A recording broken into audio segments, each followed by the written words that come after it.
Facts touch the mind, stories touch the heart. समाज मंदिरों को नहीं चला सकता बिकॉज मनी और power corrupts and there is so much wealth that people can't stay away from it. अगर आपको खुश रहना है तो आपको मंदिर के बगल में रहना चाहिए। In the mandir that in the evening they will come, ring the bell and ask has everybody eaten, सबने खाना खाया क्या। समाज की चिंता थी, कौन सा पैसा कहाँ जाना है ये भी समाज में बहुत जरूरी है। अच्छा, 5 साल के बाद ये रेगुलर विजिट के बाद बोलेंगे 5 साल से रोज जा रहा हूँ बट हुआ कुछ नहीं, तो भैया आप जा कहाँ रहे थे मंदिर में? आप तो सोशल मीडिया पोस्ट के लिए जा रहे थे। जैसे ही हमको मंदिर बनाना है तो हम सबसे पहले क्या ढूंढेंगे कि एक जगह हो और फिर हम डायरेक्शन देखते हैं पूर्व की तरफ। करेक्ट। इसका मतलब हमें एस्ट्रोनॉमी की समझ होनी चाहिए। एस्ट्रोनॉमी की समझ होने के लिए क्या चाहिए? जीरो की अंडरस्टैंडिंग। करेक्ट।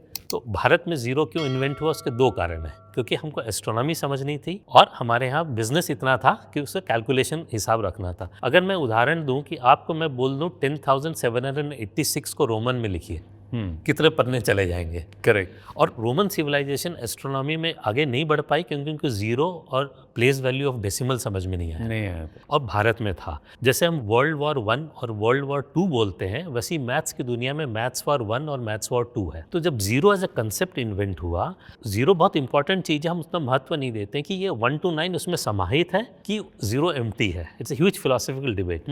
और जैसा कि यूरोप में चर्च कंट्रोल था science, correct. so they took 500 years to accept concept of zero। उनको समझ ही नहीं आ रहा था। That's maths for 1। उसके बाद केरला स्कूल ऑफ मैथमेटिक्स जिसे हम कहते हैं, उससे इंटीग्रल कैलकुलस आया। वो और भयंकर है, 0 to infinity। अब जिसको जीरो समझ में नहीं आया उसको इन्फिनिटी कैसे समझ आएगी? Church took another 300 years to understand it। और भारत में सबसे पुराना इंस्क्रिप्शन जीरो का मिलता है ग्वालियर के मंदिर में। तो हमारे यहाँ तो पूरा मैथ साइंस सब निकला, क्योंकि हमें एस्ट्रोनॉमिकल कैलकुलेशन करना था तो जीरो समझना था। और आप एस्ट्रोनॉमिकल कैलकुलेशन करेंगे तभी आप सही जगह बना पाएंगे। उसके बाद आइए मूर्ति बनाने पे। तो जब मूर्ति बनाते हैं तो आपको ज्योमेट्री और मेंस्ट्रुएशन जो हम कहते हैं मापदंड होता है, वो आपको गोल्डन रेशियो समझ में आना चाहिए कि आप मूर्ति का कौन सा भाग ऊपर कितना होगा, नीचे का कितना होगा। तो अगर वो नहीं समझेंगे तो वो नहीं होगा। तो वहाँ से पूरी ज्योमेट्री और मैथमेटिक्स निकल के आती है। उसके बाद आप आगे जाते हैं तो हमारे कई पुराने मंदिरों में है कि साल के उस पर्टिकुलर दिन ही उस छेद से सूर्य की किरण पड़ेगी। आप सोचिए कितना हाई एंड का आर्किटेक्चर रहा होगा उस समय। तो हर चीज़ देखी तो हमारी मंदिर से निकल के आई है। नहीं, एक और भी है। आप कहते हैं जैसे आप चिदम्बरम टेम्पल हो गया। चिदम्बरम टेम्पल में कहते हैं कि 100% सिमेट्री। आप पद्मनाभ स्वामी में जाइए कि आप उनके ईस्ट फेस को देखिए, वेस्ट फेस को देखिए, किसी भी फेस से देखिए वो एक बराबर दिखेगा। करेक्ट। तो वेस्ट में ये 100% सिमेट्री वो अचीव नहीं कर पाए जो यहाँ भारत में हमने देखे, हमारे मंदिरों में देखे। और ये जो सिमेट्री है ये हमने पूरे देश भर में देखें। तो ताजमहल में भी यहीं से दिखता है। हाँ, तो आर्किटेक्चर, मेसनरी की बात हो गई।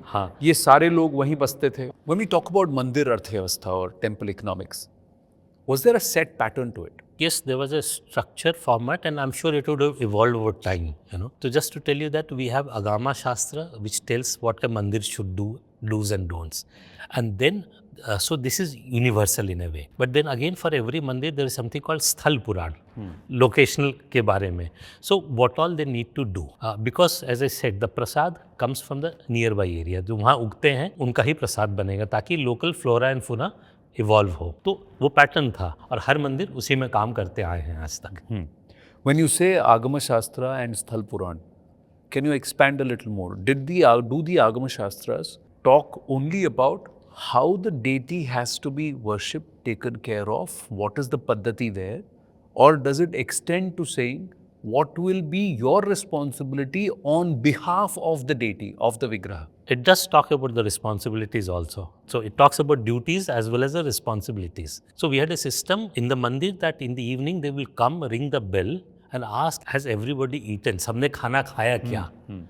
और अगर कोई भूखा नहीं होगा तब जाके मंदिर का पुजारी खा के दरवाजा बंद करेगा। समाज की चिंता थी, आसपास जितने लोग रहते हैं, कि कोई भूखा ना सोए। और वो आज भी है कि आप मंदिर में जाएंगे तो खाना मिलेगा, किसी भी मंदिर में, वो भले ढोल ना पीटते हो इस बात का। Because there is this पद्धति where people, the priest would come, घंटी बजा के बाहर आते थे और 3 बार बेल बजा के पूछते थे सबने खाना खाया क्या, सबने खाना खाया क्या, सबने खाना खाया। तमिल में एक कहावत भी है कि अगर आपको खुश रहना है तो आपको मंदिर के बगल में रहना चाहिए। When you talk about Sthal Puran, does that talk about the nature of the deity? Does that talk about the nature of the temple? In the sense कि इसकी विशेषता क्या होगी, इस deity की विशेषता क्या होगी? But does that also say कि ये इस जगह बना है तो इसलिए आपको ये अनुष्ठान रखने हैं? वो इसलिए भी होता है कि ये इस जगह बना है तो इसलिए आपको ये प्रसाद चढ़ाना है। तो हमारे मंदिरों में कई जगह देखिए उसको कितने अच्छी तरह से बनाया गया कि एक कृष्ण का मंदिर है, मैं नाम बोल रहा हूँ, तो वहाँ पे उनको महाभारत युद्ध के बाद उनका मूर्ति बनी है, तो उनको कुछ तीर लगे हैं तो उनसे खरोंच आई हुई है। तो आप कुछ गर्म चीज़ खाएंगे तो पेन ज़्यादा बढ़ेगा, तो वहाँ पे मिर्च वो सब चीज़ें उनके प्रसाद में नहीं चढ़ाई जाती। कुछ भी एसिडिक नहीं चला है। एसिडिक।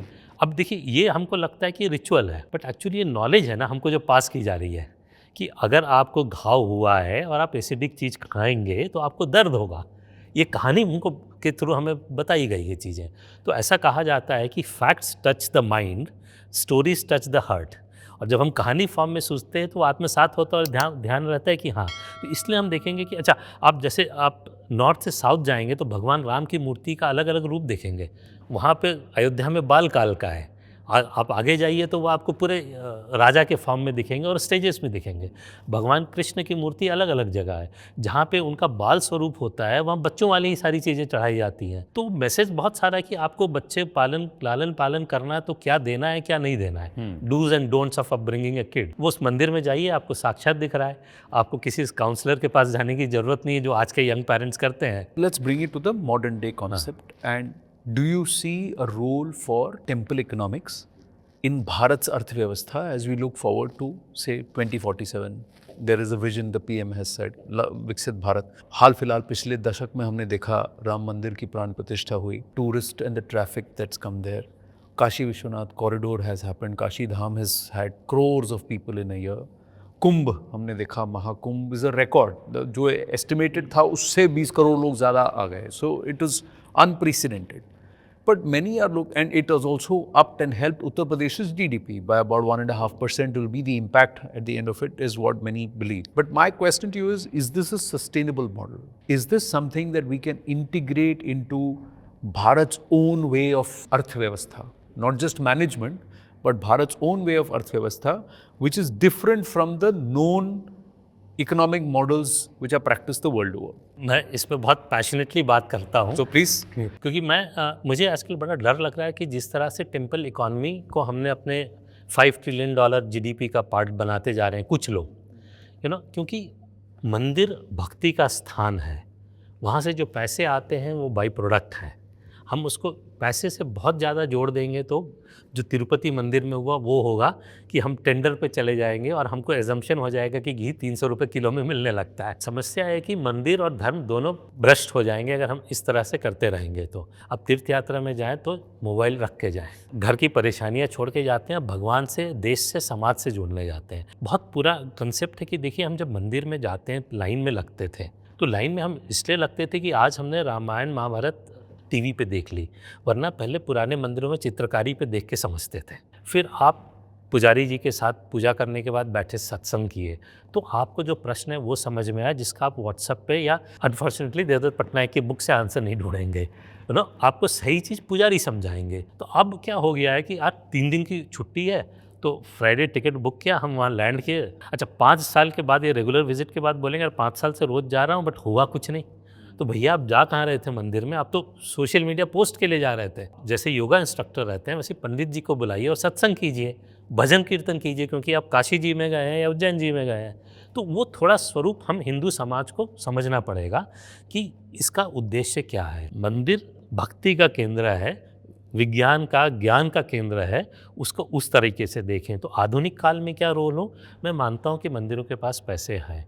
मैं मानता हूँ कि आज बहुत से बच्चे हैं, गरीब बच्चे, जिनको पढ़ने की जगह नहीं है।